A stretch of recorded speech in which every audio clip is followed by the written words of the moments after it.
আল্লাহর নামটি মুখে নিলাম ভাই, নবীজি রোজা পাকে সালাম জানাই,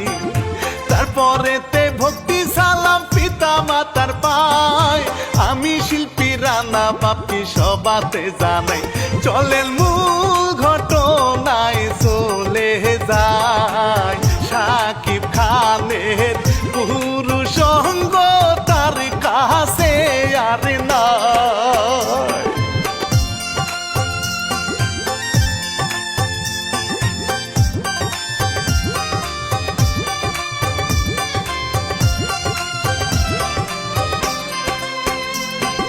দুই 2024 সালে